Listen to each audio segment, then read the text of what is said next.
শাবানও বললাম না, এটাকে আমরা কোরআনের ভাষায় বলবো লাইলাতুল মুবারাকা। সমস্যা আছে?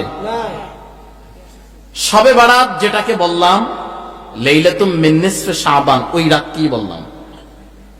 শবে বারাত এবং লাইলাতুম মিন নিসফে শাবান যেই রাতকে বললাম লাইলাতুল মুবারাকা, সেই রাত কি বললাম? রাত একটাই, নাম বললাম কয়টা? তিনটা। আপনাদের এলাকায় পানি আছে? পানি। আপনি এই পানিটা যখন আমাদের ভাষায়, আমরা বাংলাতে এটাকে বলি পানি, আবার হিন্দুরা দেখবেন কখনো পানি বলে না, তারা কি বলে? জল বলে।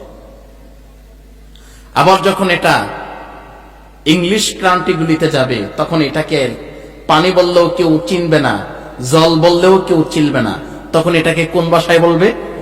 ওয়াটার। এই তো মাশাআল্লাহ, মুরব্বীরাও তো জানে, শিখে ফেলতেছে না? হ্যাঁ মাশাআল্লাহ, এগুলি শিখার দরকার, জানা দরকার। এমন শ্রোতা হলে ওয়াজ করতে মজা লাগে। আলহামদুলিল্লাহ। আপনারা যদিও কম, আমার মনে হয় আপনাদের ঈমান বড় মজবুত। আল্লাহ আমাদেরকে মাহফিলের শেষ সময় পর্যন্ত এই মজবুত ঈমান নিয়ে অবস্থান করার তৌফিক দান করুক। ইংলিশ ক্রান্তিগুলিতে গেলে এই জল আর জল থাকে না, পানি আর পানি থাকে না, এটার নাম কি হয়ে যায়? ওয়াটার হয়ে যায়। আবার যখন আরাবিয়ান ক্রান্তিগুলিতে যাবেন তখন আর এটা জল বললেও চিনবে না, পানি বললেও চিনবে না, তখন এটাকে কি বলতে হবে? ময়া, মাউন, যেটাই বলে। কিন্তু ওয়াটার বলার কারণে কি এই পানির রং, আকার, আকৃতি পরিবর্তন হয়ে গেছে? না একই জিনিস ছিল? হিন্দুরা যে জল বলে, জল বলার কারণে কি পানির কালার পরিবর্তন হয়ে গেছে? গ্রান পরিবর্তন হয়ে গেছে? আকার আকৃতি পরিবর্তন হয়ে গেছে? কিছুই পরিবর্তন হলো না, জিনিস একটাই রয়ে গেল। কেউ পানি বলল, কেউ জল বলল, কেউ ওয়াটার বলল, কেউ মাউন বলল। ঠিক তদ্রূপ ওয়াটার বললে যেমন পানির কোনো পরিবর্তন আসে না, জল বললে যেমন পানির কোনো পরিবর্তন আসে না, মাউন বললে যেমন পানির কোনো পরিবর্তন আসে না। কেউ শবে বরাত বলুক, কেউ লাইলাতুম মিন নিসফি শাবান বলুক, কেউ লাইলাতুল বারা বলুক, কেউ লাইলাতুল মুবারাকা বলুক, কিন্তু রাত একটাই, সেটা হলো শাবান মাসের 14 তারিখ দিবাগত রাত। এই রাত আল্লাহর পক্ষ থেকে উম্মত মুহাম্মাদের জন্য সর্বশ্রেষ্ঠ পুরস্কারের রাত। ঠিক কিনা বলেন? কিন্তু আমাদের সমাজে কিছু ভাইয়েরা আছে, তারা এই রাত শবে বরাত বললেই এরা মানতে পারে না। লাইলাতুম মিন নিসফি শাবান বললে এরা মানতে পারে না, লাইলাতুল মুবারাকা বললেও এরা মানতে পারে না। তার মানে লাইলাতুল মুবারাকার সাথে এদের দুশমনি নাই, লাইলাতুম মিন নিসফি শাবানের সাথে এদের দুশমনি নাই, শবে বারাতের সাথে এদের দুশমনি নাই। এদের দুশমনি হলো ইবাদতের সাথে। কারণ এই রাত আসলেই মানুষ ইবাদতে মগ্ন হয়, বেনমাজি নামাজ পড়তে যায়। ঠিক কিনা বলেন? যে জীবনে 2 হাত তুলে দোয়া করে নাই, সেও ওই রাতে ইবাদত বন্দেগী করার লক্ষ্যে 2 হাত উত্তোলন করে আল্লাহর কাছে কান্নাকাটি করে। ঠিক কিনা বলেন? তারা চিন্তা করে দেখলো, আরে সারা বছর নামাজ পড়ে না, কিন্তু শবে বরাত আসলেই তো নামাজ পড়তে যায়। সারা বছর মাথায় টুপি দেয় না, শবে বরাত আসলেই তো মাথায় টুপি দেয়। সারা বছর পবিত্রতা বর্জন করে না, শবে বরাত আসলেই তো পবিত্রতা বর্জন করে। সারা বছর মসজিদে যায় না, শবে বরাত আসলেই তো মসজিদে যায়। ঠিক কিনা বলেন? তখন তারা চিন্তা করলো যে মসজিদ থেকে কেমন করে ফিরানো যায়, টুপি থেকে কেমন করে ফিরানো যায়, পবিত্রতা থেকে কেমন করে ফিরানো যায়, ইবাদত থেকে কেমন করে ফিরানো যায়, দোয়া থেকে কেমন করে ফিরানো যায়। তখন তারা চিন্তা করলো যে যদি বলি যে মসজিদে যাওয়া যাবে না, তাহলে তারা বুঝবে নিঃসন্দেহে এটা ভালো মানুষের কাজ নয়। যদি বলি যে দোয়া করা যাবে না, তারা বলবে না এটা ভালো মানুষের কাজ নয়। যদি বলি পবিত্রতা অর্জন করা যাবে না, তাহলে তারা বুঝে ফেলবে আমাদের ভিতরে যে শয়তানি আছে, সেই কারণে তারা দোয়া করতে নিষেধ করে না, ইবাদত করতে নিষেধ করে না। বলে এই রাত্রিতে ইবাদত করা, বন্দেগী করা, একত্রিত হয়ে সম্মিলিত দোয়ার আয়োজন করা, এগুলি বিদআত।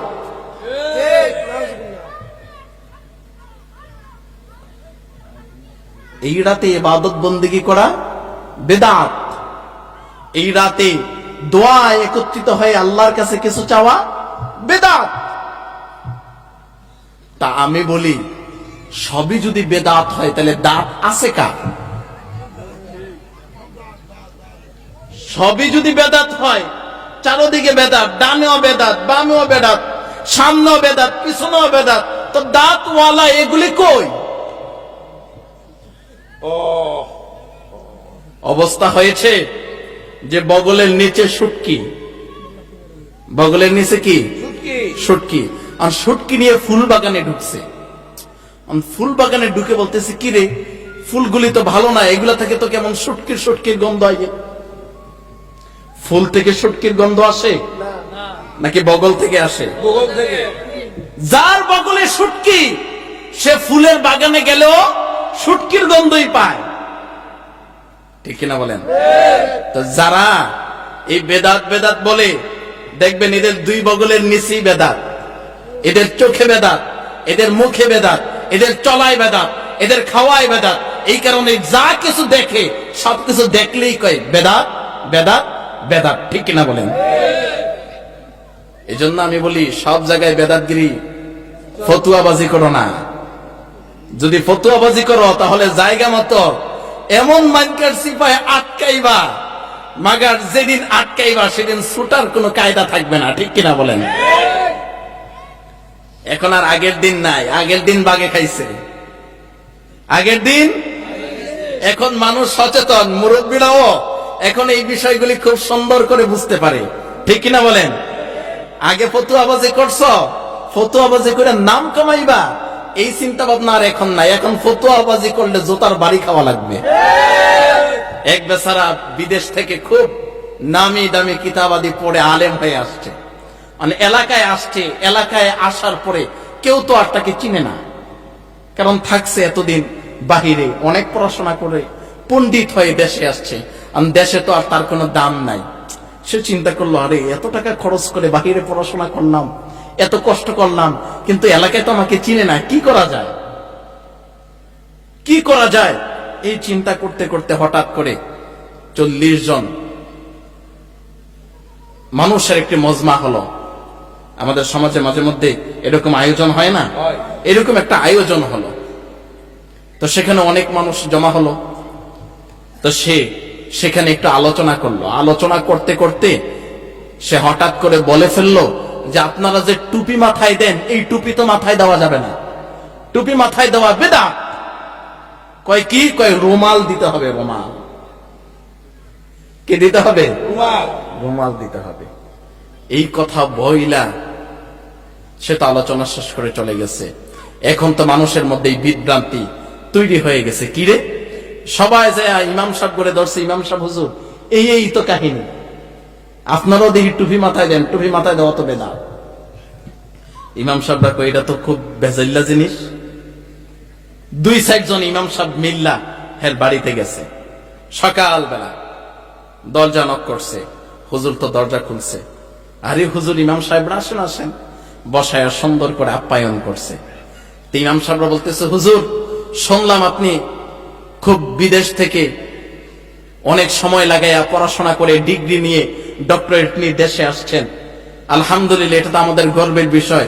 তবে গতকাল নাকি ওখানে একটা অনুষ্ঠান হয়েছিল, অনুষ্ঠানকে নাকি আপনি বলছিলেন যে টুপি পরা বেদাত, টুপি পরা যাবে না, রুমাল পড়তে হবে। এইটা কই পাইছেন আমাকে দেখাইতেই। যে এই কথা কইছে, এবার মাওলানা সাহেব তো পড়ছে বেকায়দায়, তো কইতেছে আসলে এইসব বেদাত টেদাত কিছু না, মূলত আমি তো এত কষ্ট করে পড়াশোনা করে আসছি, এত টাকা খরচ করে আসছি, তা আমারে তো এলাকার মানুষ চিনে না, চিনার তো লাগবো। তা আমি এতদিন ঘুরলাম, কেউ আমারে চিনে না, কেউ আমারে সম্মান করে না, আলেম হিসাবেও গণে না। তো এই একটা ফতুয়া মাইরা দিলাম আর কি, এই ফতুয়ার কারণে এখন এলাকায় আমার একটা পরিচিতি হয়ে গেছে।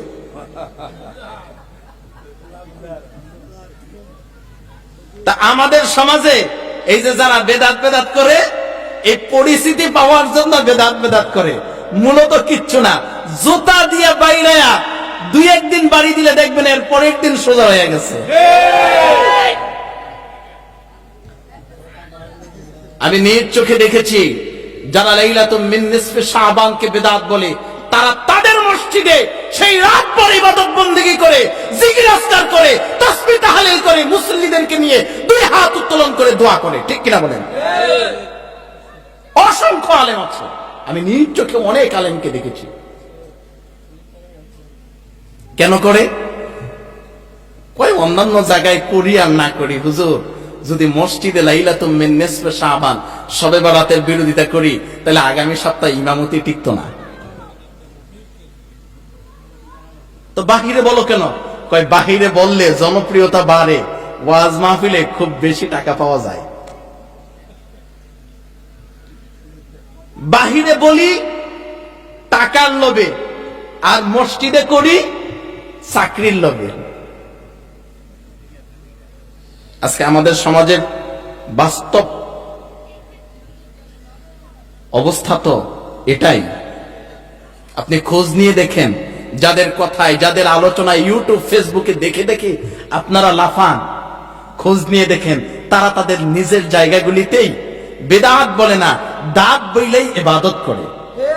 আমাদের সমাজে অনেক বক্তা আছে যারা মাহফিলের স্টেজে বলে যে মিলাদুন নবী বলতে কিছু নাই, মিলাদ কিয়াম সম্পূর্ণ বেদাত, এমনকি হারাম কুফর পর্যন্ত বলে, কিন্তু নিজের মসজিদে চাকরি বাঁচানোর জন্য মিলাদও পড়ে কিয়ামও করে।